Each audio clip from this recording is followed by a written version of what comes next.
Converge, palit import sa pangatlong pagkakataon. Cameron Clark, papalitan si Jamal Franklin. Pero bago ang lahat, ano nga ba muna itong tinitingnan bago nga po tuloy ang maikasa sa team si Clark? So wag na nga nating patagalin pa, tara at atin ang talakayin yan. So tila hindi naging sapat talaga ang presensya ni Jamal Franklin para sa Converge. Matatanda ang si Jamal Franklin nga ang pangalawang import ng Converge ngayong Season 50 Governors Cup ng PBA matapos nitong palitan ang original import talaga ng Converge na si Jalen Hudson.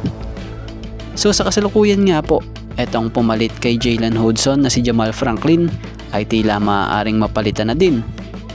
So hindi pa man opisyal na nakukuha ng Converge o nakuha ng Converge si Cameron Clark, ngunit siya nga ang kasalukuyang pangunahing target ng koponan para maging bagong import sa ongoing PBA Season 50 Governors Cup.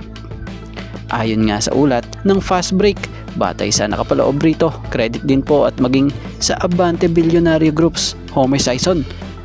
Nakasaad nga po dito, if finalized, Clark will become Converge third import of the conference after the team decided to part ways Jamal Franklin.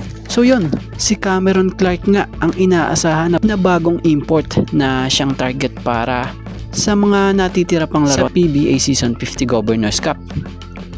So bagamat nag-average si Jamal Franklin sa Converge ng 26 points per game, 12 rebounds per game at 1 assist per game sa kanyang naging stint ngayong 2026 Governors Cup ng PBA, ay hindi nga naging sapat ito dahil sa struggled with his efficiency, shooting just 44.7% from the field. Tapos lahat ng tatlong laro nito sa nasabing koponan, lahat ay talo. So about nga dito sa inaasahang papalit na si Cameron Clark, good sa to dahil subok na nga po ang laro nito sa PBA. So dati na nga po itong nakapaglaro bilang import dito sa PBA, kabilang ang team ng NLEX Road Warriors, San Miguel Beermen at ang guest team noong Hong Kong Eastern. So familiar na nga po dito sa liga sa atin. Kaya balitay ina-expect dito na mabilis itong makapag-a-adjust sa Converge para makatulong ang makarecover ang kanilang team dito sa kanilang kampanya sa kasalukuyang conference.